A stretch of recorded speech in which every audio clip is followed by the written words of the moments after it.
Bienvenidos, vamos a hablar acerca del control de frecuencia en nuestro sistema eléctrico de potencia. La frecuencia es un parámetro de calidad de la energía eléctrica y tiene tolerancias, límites que deben ser respetados de acuerdo a los límites que impone el órgano regulador en nuestro sistema eléctrico de potencia. De modo introductorio, la primera parte a entender es, existe una relación directa entre la potencia activa y la frecuencia. Es un fiel indicador entonces entre la potencia generada y la potencia demandada. Si estamos atendiendo a toda la demanda del sistema eléctrico y está en equilibrio generación y la demanda, la frecuencia entonces permanece en su valor nominal. Aquí tenemos una figura ilustrativa. Tenemos entonces acá la generación y al lado la demanda o la carga, y la frecuencia está en balance cuando carga y generación están entonces en equilibrio. La potencia demandada es igual a la potencia generada. Ese es el concepto básico entonces con relación a la frecuencia dentro del sistema de potencia. Existe una relación directa entre el equilibrio entre demanda, generación y la frecuencia eléctrica. Entonces, un indicador nuestro de que no estamos supliendo toda la demanda es la frecuencia. Aquí tenemos entonces un gráfico que nos muestra un muestreo de la variación de la frecuencia. Está oscilando entonces la frecuencia dentro de los márgenes. En el ejemplo acá nos dice que los márgenes son entre 59.8 a 62.2 Hz. Esa es la tolerancia que da el sistema que nos está mostrando aquí en la figura. Bien, si existe una variación de frecuencia dentro de esos límites, es un estado normal de operación en el sistema de potencia. Si salimos de estos límites, aquí tenemos entonces unos eventos de frecuencia, existe algún mecanismo entonces que va a tener que devolver la frecuencia dentro de estos límites donde puede oscilar nuestros niveles de frecuencia. Bien. ¿Por qué es importante la frecuencia? ¿En qué afecta a nuestro sistema eléctrico? Tenemos aquí algunos ejemplos de cómo afecta una variación de frecuencia al sistema. El primer ejemplo dice, los motores transmiten más o menos velocidad. La velocidad nominal de los motores que vienen en placa están entonces calibrados en función a la frecuencia nominal. Una variación de frecuencia me ocasiona entonces una variación de la velocidad en la salida del mi eje motor. Eso es un problema bastante crítico, especialmente a nivel industrial, donde hay un proceso y ese proceso está relacionado con otro tipo de proceso. Es un proceso serial y eso puede quitarme de sincronismo todo un proceso industrial. Abajo tenemos los relojes eléctricos sincronizados con la red, atrasan o adelantan. Hay ciertos relojes eléctricos entonces que toman la señal de la frecuencia fundamental para poder funcionar. Otro ítem, los filtros armónicos sufren de efecto distorsionador, ¿sí? Entonces los filtros armónicos están calibrados en función a la frecuencia nominal y esa variación de frecuencia también le da una distorsión en la operación de los filtros armónicos. Los equipos electrónicos que utilizan la frecuencia como referencia de tiempo se ven alterados. Algunos flip-flops en los microprocesadores entonces toman referencia de la frecuencia de la red para poder funcionar los clocks internos. Eso me da también una problemática. Otro problema también es que, como dijimos recién, la frecuencia de la red está sincronizado o tiene una relación directa a la velocidad de rotación de las turbinas en las centrales eléctricas. Cuando salgo de mi frecuencia nominal, el generador acoplado a la turbina giran a una velocidad distinta a la velocidad entonces nominal. Esa variación de velocidad acá me dice que las turbinas de la central eléctrica se encuentran sometidas a fuertes vibraciones que suponen un severo esfuerzo de fatiga. Entonces, una condición mecánica que sufren nuestras turbinas, especialmente las hidráulicas o las turbinas a vapor, cuando salen entonces de su velocidad nominal. Tenemos aquí entonces una ecuación con relación a los pares que tenemos dentro del generador y la turbina. En el modelo aquí tenemos una turbina a vapor, tenemos el par mecánico que está haciendo girar la turbina en este sentido que está aquí. Al par mecánico le llamamos T sub M, par mecánico la turbina Newton metro. Y tenemos del otro lado, en nuestro generador, T sub E, que es el par eléctrico entonces. Entonces siempre el par eléctrico se va a oponer al par mecánico de la turbina. Siempre es en sentido opuesto. Luego tenemos T sub D, que es el coeficiente de amortiguamiento del par. T sub D está aquí, entonces es un coeficiente de amortiguamiento que aparece en la máquina síncrona. Entonces, en condiciones normal de operación, a frecuencia nominal, en nuestro caso aquí es 50 Hz, el par mecánico y el par eléctrico son iguales. No existe un par acelerante. El par acelerante es cero. Entonces, el par mecánico es igual al par eléctrico y la máquina está girando entonces en su velocidad nominal. En este caso aquí nos da omega sub m, que es la velocidad de rotación de nuestra máquina. ¿Sí? Entonces podemos deducir que a medida que aumenta la demanda, eso sería como un freno a nuestra máquina hidráulica, que es el ejemplo que estamos viendo aquí, que está girando. ¿Sí? Nuestro motor primario entonces está sufriendo un efecto de frenado por el par eléctrico que está surgiendo aquí. Bien, entonces podemos deducir lo siguiente. A medida que aumenta la demanda, va frenando entonces nuestra máquina primaria. Eso implica que tenemos que tomar alguna acción mecánica aquí para dar más potencia a nuestra máquina primaria hasta poder igualar entonces la potencia demandada con la potencia generada. Entonces tenemos aquí dos casos. El caso número uno sería un caso de equilibrio, cuando la potencia eléctrica es igual a la potencia mecánica. Si la potencia eléctrica es igual a la potencia mecánica, estamos en la frecuencia nominal, para nuestro caso aquí 50 Hz, potencia generada igual a potencia demandada. Si aumenta la demanda, y eso vimos en el video anterior, que la demanda es variable a lo largo del día. Si entramos en un caso que aumenta la demanda, aumenta el par eléctrico, eso va a ocasionar entonces que la máquina tienda a frenar. Nuestro generador va a frenar, va a disminuir la frecuencia y tiene que haber algún mecanismo entonces que tome acción, que abra aquí el distribuidor y pueda darle más par mecánico hasta que llegamos al punto de equilibrio donde par eléctrico es igual al par mecánico. El otro caso es cuando la demanda disminuye. Estamos primeramente en condición nominal, par eléctrico igual a par mecánico, disminuye la demanda. Al disminuir la demanda, entonces el par eléctrico disminuye. Tenemos un caso entonces que el par mecánico es mayor que el par eléctrico y la máquina se acelera, empieza a aumentar de velocidad. Estamos, por ejemplo, en 50 Hz, va a aumentar más que 50 Hz entonces en su frecuencia nominal. Y esto es interesante ya que la demanda va variando a lo largo del día. Tiene que haber un sistema que esté controlando entonces la acción mecánica de nuestro motor primario para poder mantener la frecuencia en su valor nominal.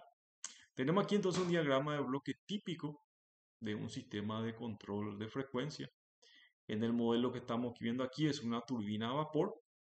Tenemos la entrada de vapor aquí. Aquí tenemos entonces el par mecánico que se genera en la turbina.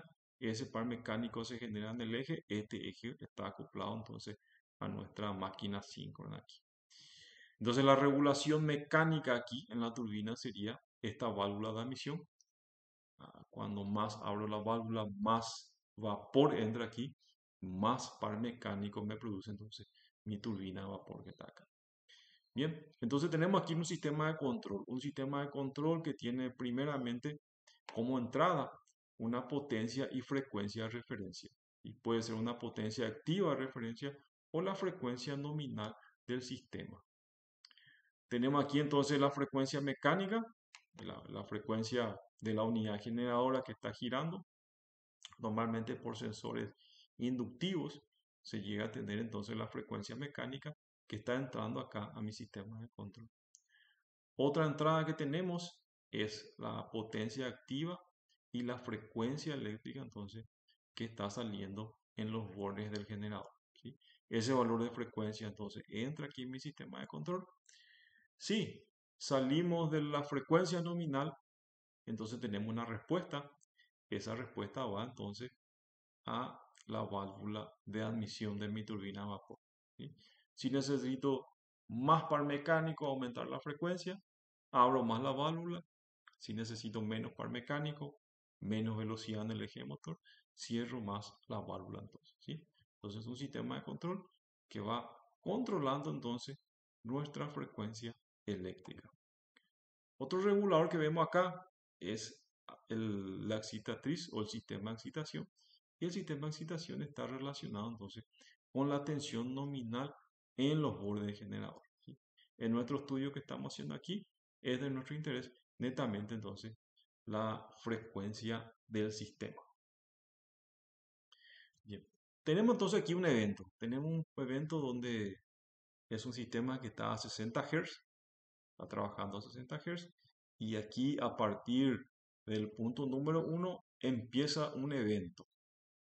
Hay una variación de la frecuencia y a partir del punto 3 que estamos viendo aquí, empieza a decaer la frecuencia, ¿sí? De frecuencia nominal 60 Hz, hubo una disminución aquí a un valor aproximado a 59,3 Hz. Podemos analizar entonces y decir que aquí hubo un aumento de demanda.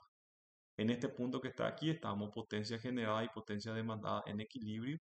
Aquí empezó a variar porque hubo un aumento de la demanda.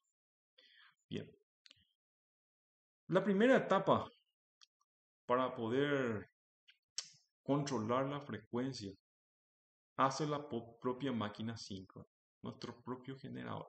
Tenemos acá entre el tramo 1 hasta el tramo 3 una oscilación de frecuencia.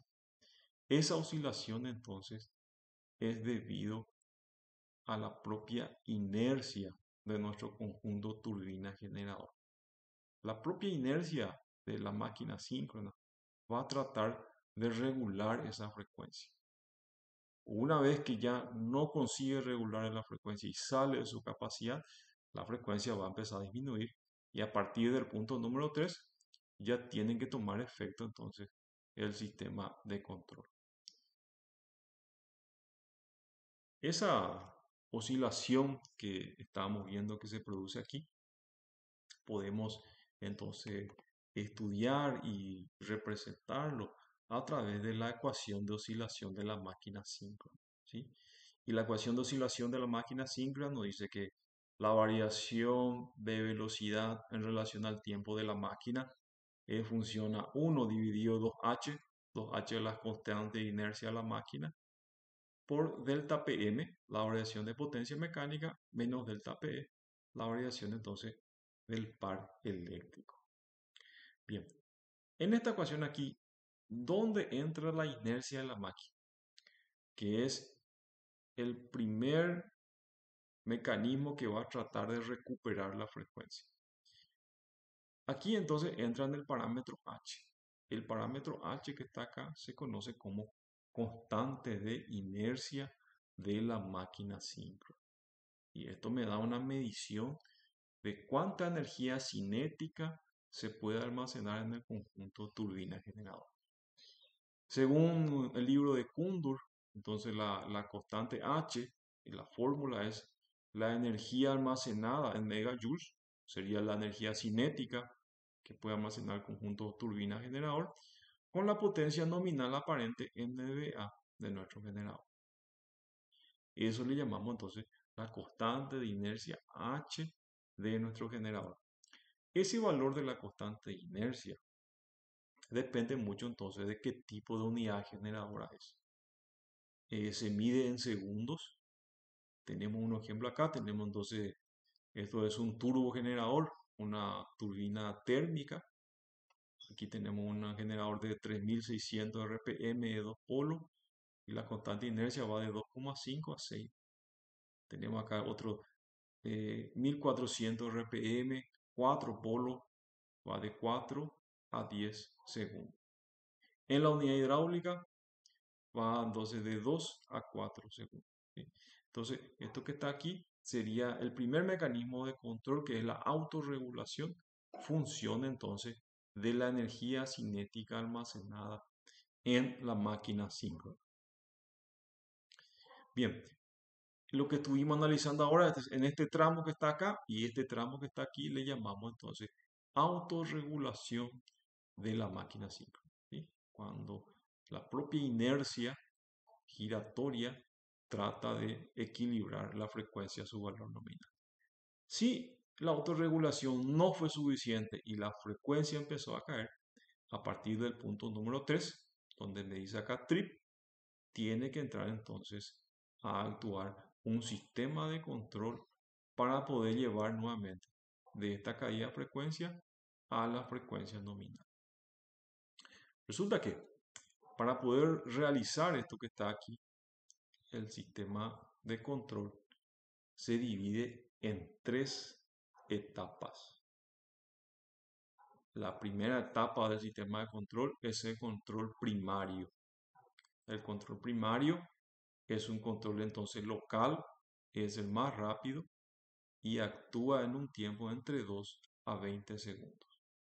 Vemos aquí otro gráfico entonces donde hubo una caída de frecuencia y el primer mecanismo de control que actuó, está en color rojo aquí, es el control primario entonces. En el control primario tenemos un equilibrio entre la demanda y la generación, pero con una pequeña caída de frecuencia. Esa es la primera etapa. La segunda etapa entonces es el control secundario y ese control secundario lo que me va a hacer, me va a corregir la caída de frecuencia que me dejó el control primario.